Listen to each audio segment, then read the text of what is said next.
As the first rays of the sun peep over the hills, they set off in their boat and sail out to sea. The chilly, invigorating breeze brushes against them, and they shiver a little. As the sails fill with air, the boat moves swiftly over the water. Soon they are in the middle of the glimmering sea, and they begin to let down their nets. The sky looks beautiful at sunrise, with orange, gold, pink, and blue tints. They feel glad the day will be sunny and bright, and hope to get a good catch.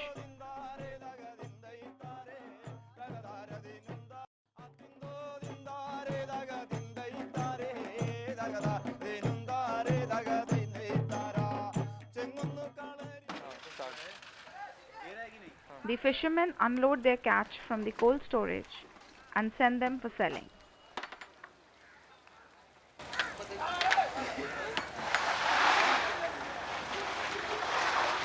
This is the storage capacity. Now the maximum that they've taken, the max record that they have is 40 days at a stretch they've gone to the sea. And as you can see, there's a lot more out here. The ice actually ensures that they can store the fish for a long time before coming ashore. The fish stays sort of semi-fresh kind of.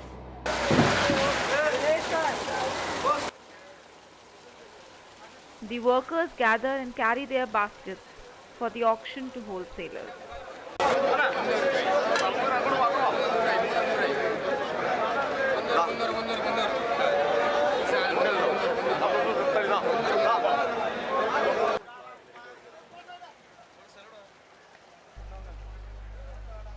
Generally, the big vessels spend around a couple of days at a time in the sea, with the capacity to remain up to 40 days.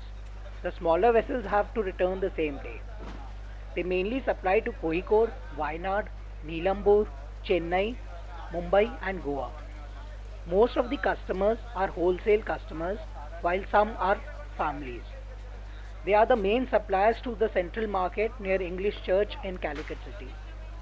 Around 5 to 6 fishermen come together and buy a single big vessel. It costs approximately around 85 to 90 lakhs for one of these vessels. These vessels are called trawlers.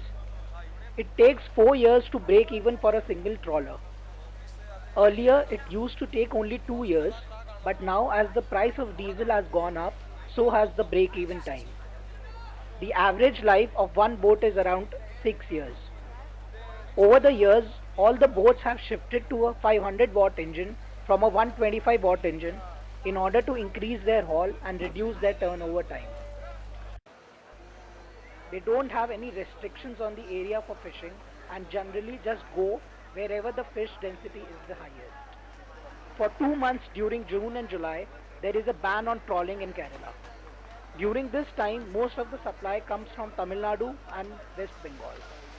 Once the government had banned trawling altogether, but it rolled back the ban because of protests from the fishermen. There is no religion or caste bias of any kind among the fishermen, and anyone who wants to join the profession is welcome. There is no heredity in the profession as well. On an average, fish costing rupees 200 per kg at the dock is sold at rupees 600 per kg in the mandis. The fishermen don't have any support from the government and they don't even have any trade union. But social capital still plays a major role in their daily life as it is a group activity and they only have each other to support them. Bottom trawling, also referred to as dragging, is one of the most prevalent methods used to catch fishes in large numbers. However, it has adverse environmental implications. In this method, weight is attached to the net and dragged along the seabed to catch fish. Earlier it was used only for shallow waters, but nowadays it is also used for deep sea fishing.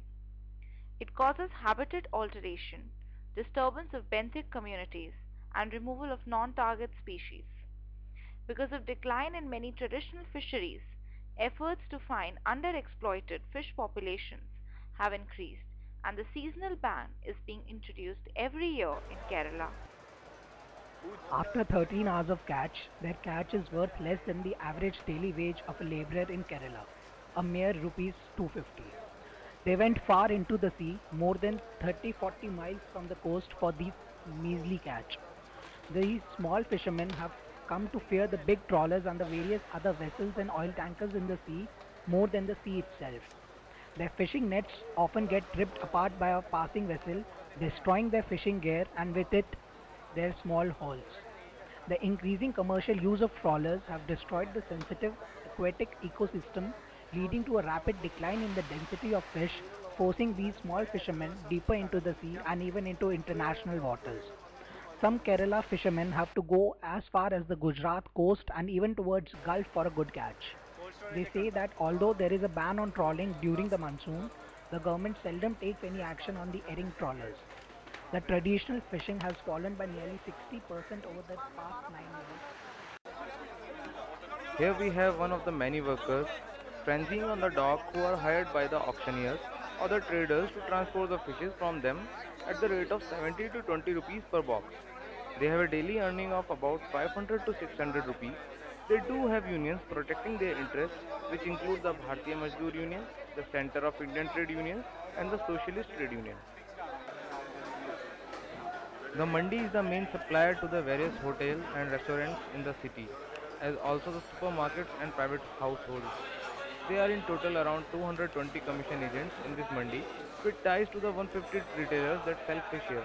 On an average, the daily income of a commission agent is around 500 to 600 rupees. They also have the union support of nationwide trade unions like Center of Indian Trade, Indian National Trade Union, Congress and Socialist Trade Union. As we parted towards our normal routine, we bought a succulent fish. While enjoying the sumptuous meal, somewhere it loomed in our minds whether someday the drudgery of these fishermen